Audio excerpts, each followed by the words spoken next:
Alfonso, Lorenzo's son. Again, I just want to thank all the family and friends who have sent. I just want to thank all the family and friends who have sent their condolences and sympathies, and who are here today to pay their respects to my father. My dad's story began early in Monterrey, Mexico, where life dealt him a tough hand early on. He lost his father at just 3 years old.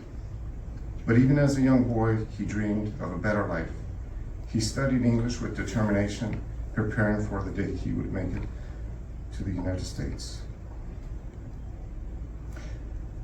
In his early 20s, he arrived in East Chicago, Indiana, and landed a job at Inland Steel as an iron worker. But he didn't stop there.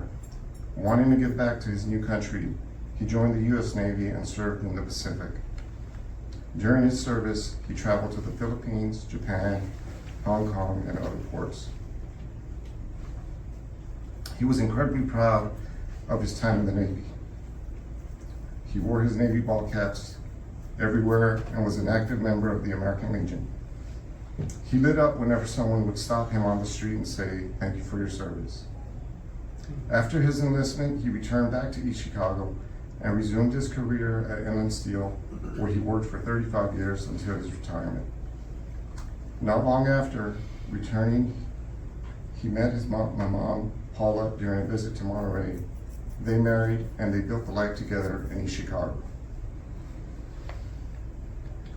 They were married for 63 years, which is no small feat.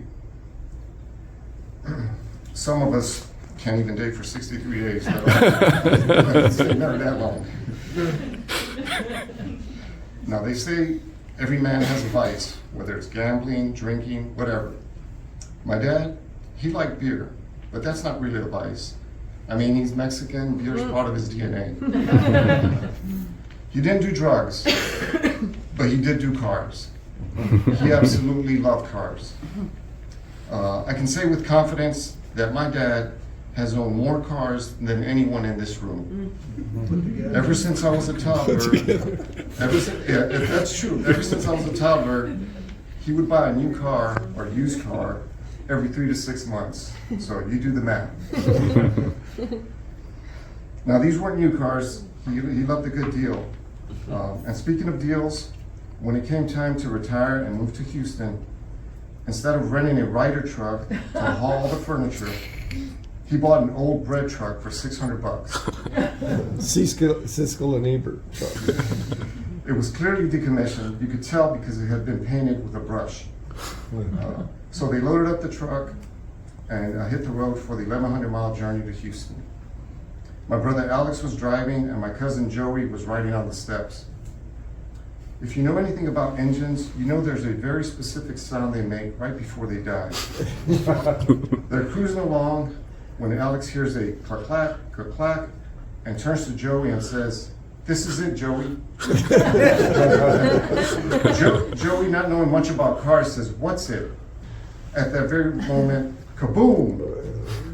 So they pull over, open the hood, and they see a piston sticking out of the engine block. That was the end of the bread truck. Stranded somewhere in Missouri, they had to rent a Ryder truck after all. But that was my dad, always trying to save a buck, even if it meant spending more in the end.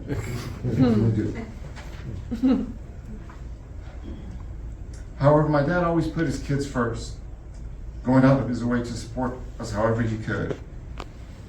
I still remember the day I told him I was going to study computer science in college. He didn't hesitate. He went out and bought me my very first computer, a gift that made a world of difference in my studies and set me on my path. Years later, that same computer became my son Michael's very first computer.